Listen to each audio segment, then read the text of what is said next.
Hello friends, स्वागत है आपका बायोलॉजिकल दुनिया में। जैसा कि आपको बताया कि हम यहाँ पर 11th और 12th के साथ साथ नीट के अंदर आने वाले कुछ महत्वपूर्ण टॉपिक्स के बारे में चर्चा करते हैं।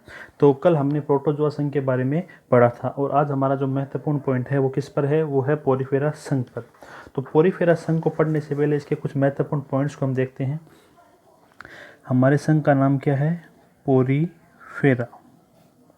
अगर आप पोरीफेरा शब्द को देखो, पोरीफेरा अगर शब्द को देखो तो ये शब्द है वो दो शब्दों से मिलकर बना हुआ होता है।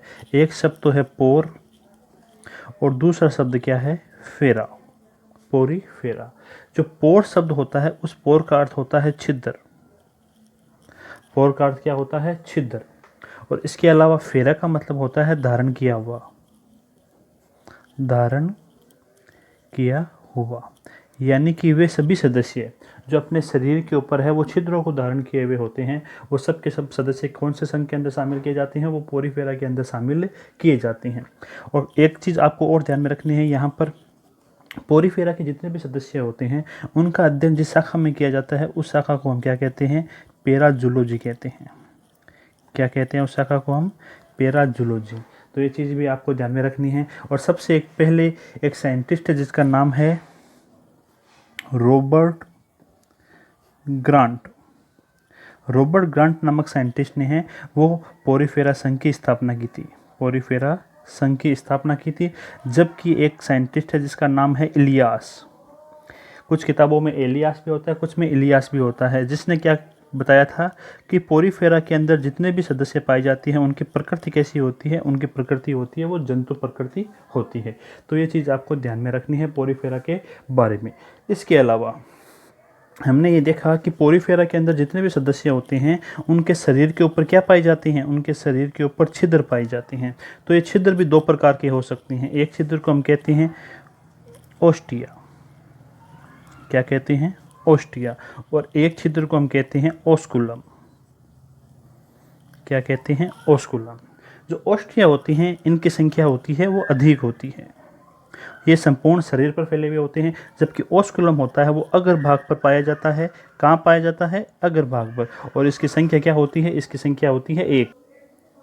इसके अलावा आपको इसके अंदर ध्यान में रखना है, जो ओस्टिया होती है उसके द्वारा जल या खाद्य पदार्थ है, जल या खाद्य पदार्थ वो क्या करते हैं? शरीर के भीतर प्रवेश करते हैं। क्या करते हैं? शरीर के भीतर प्रवेश करते हैं, संख्या में अधिक होते हैं।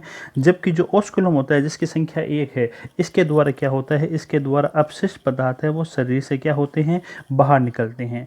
यानी कि इनका क्या होता है? अपशिष्ट पदार्थों का उत्सर्जन होता है। तो ये चीज़ आपको ध्यान में रखनी है। इसके अलावा हमने प्रोटोजोआ के अंदर भी पढ़ा था कि उसमें किस प्रकार की सम्मिति पाई जाती है। प्रोटोजोआ के सदस्यों में असम्मिति भी पाई जाती है, अतिसम्मिति भी थी और द्विपार्श्व सम्मिति भी थी। जबकि पोरीफेरा के जो सदस्य होते हैं उसमें किस प्रकार की सम्मिति पाई जाती है? उसमें असम्मिति पाई जाती है। क्या पाई जाती है? असम्मिति। लेकिन यहाँ पर एक महत्वपूर्ण पॉइंट आपको नोट करना है जो कि अपवाद स्वरूप है। एक सदस्य है पोरीफेरा का जिसका नाम क्या है? ल्यूकोसोलेनिया। सदस्य का नाम क्या है? ल्यूकोसोलेनिया। अपवाद स्वरूप इस सदस्य के अंदर किस प्रकार की सम्मिति पाई जाती है? इस सदस्य के अंदर अम्लीय सम्मिति पाई जाती है। और इस संघ के जितने भी सदस्य होते हैं वो कैसे वातावरण में रहते हैं? जलीय वातावरण में रहते हैं। वो मीठा पानी भी हो सकता है, यानी कि अलवणीय या लवणीय किसी भी प्रकार के जल में पाए जा सकते हैं। और साथ में स्थानबद्ध होते हैं, यानी एक ही जगह पर ये स्थिर रहते हैं। तो ये पोरीफेरा के सदस्यों की कुछ महत्वपूर्ण विशेषताएं थी। इनका शारीरिक संगठन होता है वो किस प्रकार का होता है? वो कोशिकीय स्तर का होता है। कैसा होता है? कोशिकीय स्तर का इनमें शारीरिक संगठन पाया जाता है। जबकि प्रोटोजोआ के अंदर हमने देखा था कि उनका शारीरिक संगठन है वो जीवद्रव्य स्तर का होता है। और इस संघ के जितने भी सदस्य होते हैं ना वो कैसे होते हैं? डिप्लोब्लास्टिक यानी कि द्विकोरिक होते हैं। यानी कि इनके अंदर बाहर की तरफ तो क्या पाई जाती है? बाहर की तरफ इनके अंदर पाई जाती है एक्टोडर्म, जिसे हम बाह्य स्तर भी कह सकते हैं। क्या कह सकते हैं? बाह्य स्तर। जबकि इसके आंतरिक सतह के अंदर क्या पाई जाती है? एंडोड्रम पाई जाती है। क्या पाई जाती है? एंडोड्रम, जिसे कि हम अंतः स्तर भी कह सकते हैं। तो ये चीज़ भी आपको ध्यान में रखनी है। और इन दोनों के बीच में एक विशेष प्रकार की संरचना पाई जाती है जिसे हम क्या कहते हैं? मेसेनकाइम कहते हैं। क्या कहते हैं? मेसेनकाइम। तो आपको ये जो मेसेनकाइम होता है इस मेजेनकाइम के अंदर विभिन्न प्रकार की कोशिकाएं पाई जाती है और उन कोशिकाओं को हम क्या कहते हैं? अमीबीय कोशिकाएं कहते हैं। क्या कहते हैं? अमीबीय कोशिकाएं। पहली चीज़ तो आपको ये ध्यान में रखनी है कि जो पोरीफेरा के सदस्य होते हैं वो डिप्लोब्लास्टिक होते हैं, द्विकोरिक होते हैं। इनके बाहरी स्तर को एक्टोडर्म कहते हैं और आंतरिक स्तर को एंडोडर्म कहते हैं और इन दोनों के बीच में एक विशेष प्रकार की जिलेटिनस रचना पाई जाती है जिसे मेजेनकाइम कहते हैं और मेजेनकाइम के अंदर विभिन्न प्रकार की अमीबीय कोशिकाएं पाई जाती है। अब कौन कौन सी अमीबीय कोशिकाएं पाई जाती हैं उनके बारे में हम जब देखते हैं। जैसे कि इनके अंदर पाई जाती है एक विशेष प्रकार की कोशिका जिसे हम कहते हैं स्क्लेरोब्लास्ट कोशिकाओं को हम क्या कहते हैं? स्क्लेरोब्लास्ट कोशिकाएं कहते हैं। इसके अलावा इनके अंदर स्पोंजियोब्लास्ट कोशिकाएं भी पाई जाती है। स्पोंजियोब्लास्ट कोशिकाएं, तो स्क्लेरोब्लास्ट कोशिका हो गई, स्पोंजियोब्लास्ट कोशिका हो गई। ये दोनों प्रकार की कोशिकाएं किसका निर्माण करती है? ये शरीर के भीतर कंकाल का निर्माण करती है। किसका निर्माण करती है? शरीर के भीतर कंकाल का निर्माण करती है। इसके अलावा इनके अंदर ट्रोफोसाइट या ट्रोफोब्लास्ट कोशिकाएं भी पाई जाती है। ट्रोफोसाइट भी कह सकते हो आप। किस प्रकार की कोशिकाएं पाई जाती है? ट्रोफोसाइट, यानी कि ट्रांसफ़र करने का काम करेगा। तो किसका ट्रांसफ़र करेगा? भोजन का। तो इसका मतलब है ये क्या काम करता है? ये भोजन वितरण का कार्य करती है।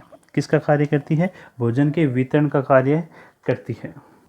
तो ट्रोफोसाइट कोशिकाएं होती है वो क्या काम करती है? वो भोजन के वितरण का कार्य करती है। भोजन के वितरण का, यहाँ पर शब्द लिखा हुआ है भोजन, तो भोजन के वितरण का कार्य करती है। ये चीज़ आपको ध्यान में रखनी है। इसके अलावा इसके अंदर थिसोसाइट सेल्स भी पाई जा सकती है। थिसोसाइट्स सेल भी इनके अंदर पाई जाती है और ये जो कोशिकाएं होती है वो क्या काम करती है? ये भोजन को संग्रहण करने का कार्य करती है। क्या करती है? भोजन का संग्रहण, इकट्ठा करने का कार्य करती है। इसके अलावा एक महत्वपूर्ण कोशिका है जिसका नाम है आर्कियोसाइट्स। आर्कियोसाइट्स, इन सभी कोशिकाओं में ये कोशिका सबसे महत्वपूर्ण है क्योंकि इस कोशिका के द्वारा शुक्राणु व अंडाणु का निर्माण होता है। किसका निर्माण होता है? शुक्राणु व अंडाणु का निर्माण। और इसके साथ ही ये कोशिकाएं होती है टोटिपोटेंट होती है, यानी कि पूर्ण सतक्त कोशिकाएं होती है। एक छोटी सी कोशिका में संपूर्ण शरीर को निर्मित करने की इनके अंदर क्षमता पाई जाती है। इसके अलावा इनके अंदर भक्षण कोशिकाएं पाई जाती है जिनको हम क्या कहते हैं? फेगोसाइट्स कहते हैं। क्या कहते हैं? फेगोसाइट्स। तो फेगोसाइट्स कोशिका क्या काम करेगी? भक्षण का कार्य करती है। तो ये चीज़ भी आपको ध्यान में रखनी है। इसके अलावा इनके अंदर मायोसाइट कोशिका पाई जाती है, क्रोमोसाइट कोशिका पाई जाती है। एक क्वेश्चन अक्सर पूछते हैं कि इसके अंदर एक छिद्र पाया जाता है ओस्कुलम, जो कि अग्रभाग पर पाया जाता है, जिसके द्वारा उत्सर्जन की क्रिया होती है। तो ओस्कुलम के पास में कौन सी कोशिकाएं पाई जाती है? तो आपको ध्यान में रखना है ये कोशिकाएं कौन सी होती है? ये कोशिकाएं होती हैं मायोसाइट्स। ओस्कुलम के आसपास कोशिकाएं पाई जाती है मायोसाइट्स। इसके अलावा आपको एक चीज़ और ध्यान में रखनी है कि जो पोरीफेरा के सदस्य होते हैं इसके अंदर जो केंद्रीय गुहा पाई जाती है, क्या पाई जाती है? केंद्रीय गुहा। केंद्र भाग में जो शिलोम पाई जाती है उस शिलोम को हम क्या कहते हैं? उस शिलोम को हम स्पंज गुहा कहते हैं, क्योंकि पोरीफेरा के सदस्य को हम क्या कहते हैं? स्पंज। और इसके अंदर पाई जाने वाली गुहा को हम क्या कहेंगे? स्पंज गुहा कहेंगे, या आप इसे कह सकते हो पैरागैस्ट्रिक गुहा। क्या कह सकते हो?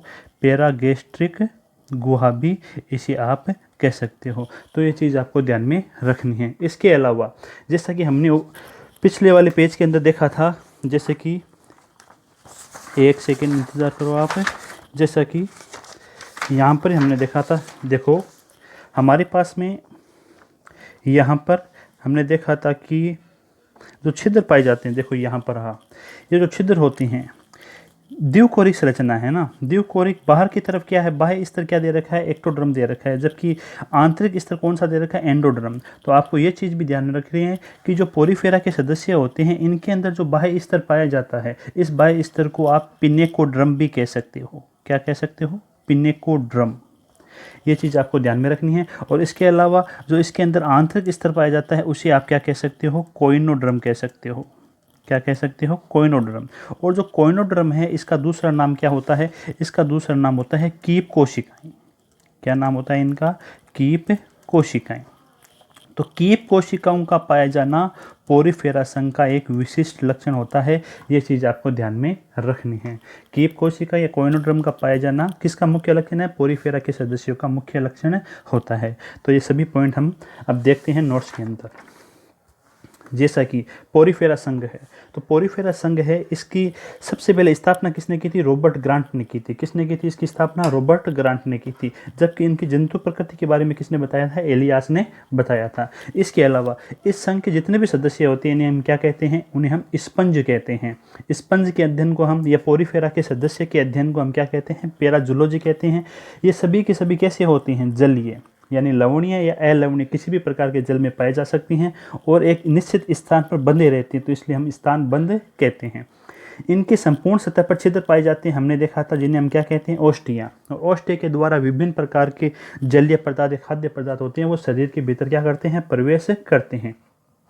जबकि इनके शरीर पर एकमात्र एक संरचना पाई जाती है जिसका नाम क्या है? ओस्कुलम है। और ओस्कुलम कहाँ पर पाया जाता है? अग्रभाग पर पाया जाता है और इसके द्वारा विभिन्न प्रकार के अपशिष्ट पदार्थों को शरीर से बाहर निकाला जाता है। ओस्टिया के द्वारा जल या खाद्य पदार्थ प्रवेश करते हैं, संख्या में अधिक होते हैं, जबकि ओस्कुलम के द्वारा अपशिष्ट पदार्थ को बाहर निकाला जाता है और संख्या में एकमात्र होता है जो अग्रभाग की ओर स्थित होता है। इसके अलावा हमने देखा था कि इसके अंदर सम्मिति होती है, वो कैसी होती है? असम्मिति होती है। लेकिन इसका एकमात्र एग्जाम्पल है अपवाद स्वरूप ल्यूकोसोलेनिया, जिसके अंदर किस प्रकार की सम्मिति पाई जाती है? अर्रीय सम्मिति। जो अपवाद होते हैं ना, वो एग्जाम की दृष्टि से ज़्यादा महत्वपूर्ण हो जाते हैं। तो ल्यूकोसोलेनिया पोरीफेरा का सदस्य है और एकमात्र ऐसा सदस्य है जिसके अंदर अर्रीय सम्मिति पाई जाती है। इसके बाद में स्पंज का शरीर दो जनन स्तरों से बना है। हमने देखा था एक्टोड्रम होता है और एंडोड्रम होता है। एक्टोड्रम को बाह्य स्तर और एंडोड्रम को अंतः स्तर कहते हैं। डिप्लोब्लास्टिक है। स्पंजों का शारीरिक संगठन कैसा है? कोशिका स्तर का है, जबकि प्रोटोजोआ के अंदर हमने देखा था वो जीवद्रव्य स्तर का होता है। इसके अलावा जो बाह्य स्तर होता है इसके अंदर, उसे हम क्या कहते हैं? बाह्य स्तर का मतलब एक्टोड्रम, और एक्टोड्रम को क्या कहते हैं? पिनेकोड्रम। नाम क्यों पड़ा पिनेकोड्रम? क्योंकि इसके अंदर पाई जाने वाली कोशिकाएं कौन सी है? पिनेकोसाइट्स कोशिकाएं हैं। इसी प्रकार कोइनोड्रम, जो कि कौन सा स्तर है? एंडोड्रम का स्तर है, और इसके अंदर कौन सी कोशिकाएं पाई जाती है? कोइनोसाइट्स। इन्हीं कोशिकाओं के कारण इनका नाम क्या पड़ा? कोइनोड्रम पड़ा। और ध्यान में रखना, कोइनोड्रम, इनको आप कीप कोशिकाएं भी कह सकते हैं। क्या कह सकते हैं? कीप कोशिकाएं। और कीप कोशिकाओं का पाया जाना पोरीफेरा का क्या है? विशिष्ट लक्षण है। ये सबसे महत्वपूर्ण पॉइंट है, आप यहाँ पर ध्यान में रखोगे। अब इन दोनों के बीच में क्या पाया जाता है? मीजेनकाइम पाया जाता है, जो कि एक प्रकार का कैसा पदार्थ है? जिलेटिनी पदार्थ होता है। और इसमें विभिन्न प्रकार की क्या पाई जाती है? अमीबीय कोशिकाएं पाई जाती हैं। इन अमीबीय कोशिकाओं के बीच में कौन कौन सी कोशिकाएं उपस्थित होती है? हमने देखा था ना, बाहरी स्तर है पिनेकोड्रम, आंतरिक स्तर है कोइनोड्रम, तो दोनों के बीच में क्या पाया जा रहा है? मेजेनकाइम। और मेजेनकाइम के अंदर बहुत प्रकार की अमीबीय कोशिकाएं पाई जाती है। कौन कौन सी अमीबीय कोशिकाएं हैं? नंबर 1 स्क्लेरोब्लास्ट और स्पोंजियोब्लास्ट। दोनों किसका निर्माण करेगी? कंकाल का निर्माण करेगी, हमने देखा था अभी। इसके अलावा यहाँ पर है ट्रोफोसाइट कोशिका। कैसी कोशिका है? ट्रोफोसाइट।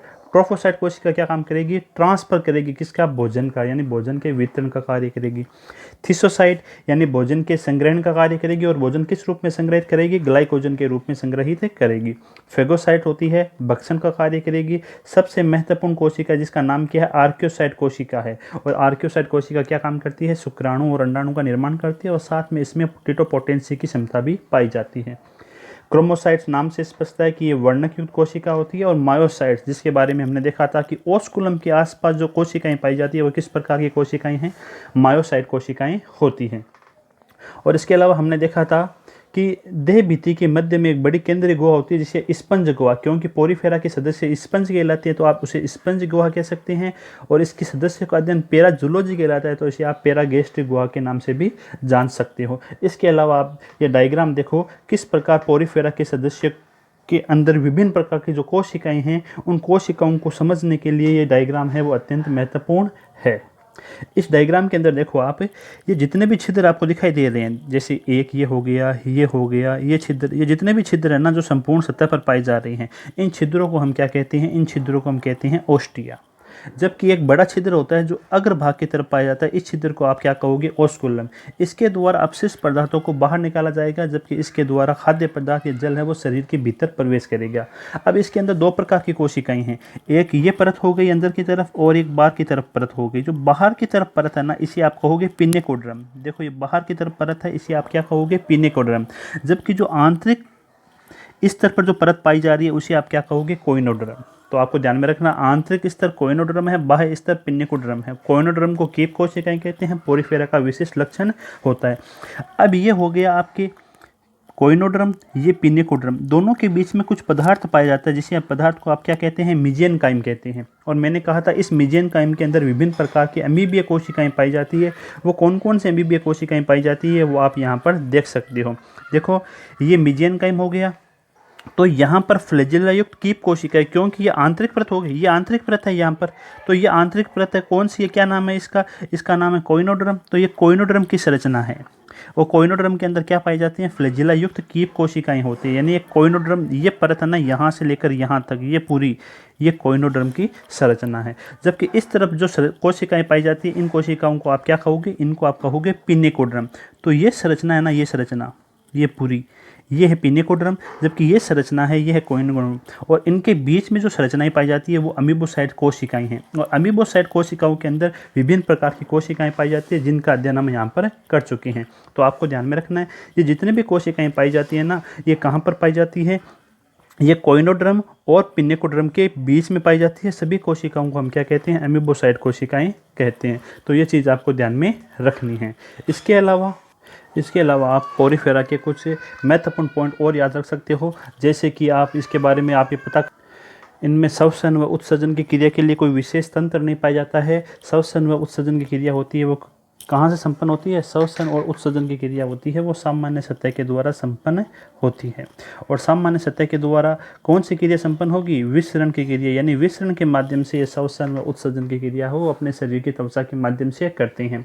इसके अलावा ये अमोनिया का उत्सर्जन करते हैं, ये चीज़ सामान्य है, आपको याद में रखनी है।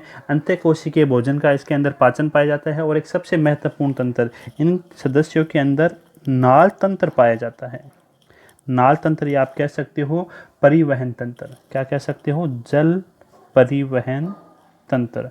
और जल परिवहन तंत्र के अंदर सबसे महत्वपूर्ण जो भूमिका है ना, वो आप बता सकते हो कौन निभाता है, बताओ आप, कि जो पोरीफेरा के सदस्य होते हैं उसके अंदर जो आंतरिक स्तर होता है उसे आप क्या कहते हैं, कोइनोड्रम कहते हो ना आप। तो कोइनोड्रम है वो जल परिवहन की क्रिया में महत्वपूर्ण भूमिका निभाता है। इसे आप कीप कोशिकाएं भी कह सकते हैं। तो ये चीज़ आपको ध्यान में रखनी है। इसके अलावा इनके अंदर लैंगिक और अलैंगिक दोनों प्रकार का जनन पाया जाता है। और इसका जो वर्गीकरण है, पोरीफेरा के सदस्यों का जो वर्गीकरण है वो किस आधार पर किया गया है, वो कंकाल के आधार पर किया गया है। किस आधार पर किया गया है, स्केलेटन, कंकाल के आधार पर। कंकाल के आधार पर इनको 3 भागों में विभाजित किया गया है। जैसे कि नंबर 1 है, इसका एक वर्ग है जिसका नाम है कैलकेरिया।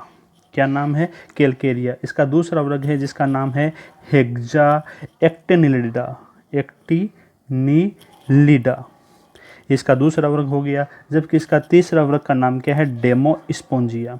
तो पोरीफेरा जो संघ है ना, इसके अंदर 3 वर्ग है और तीनों वर्गों को किस आधार पर डिवाइड किया गया है, कंकाल के आधार पर डिवाइड किया गया है। इन तीनों के बारे में हम कल अध्ययन करेंगे। धन्यवाद।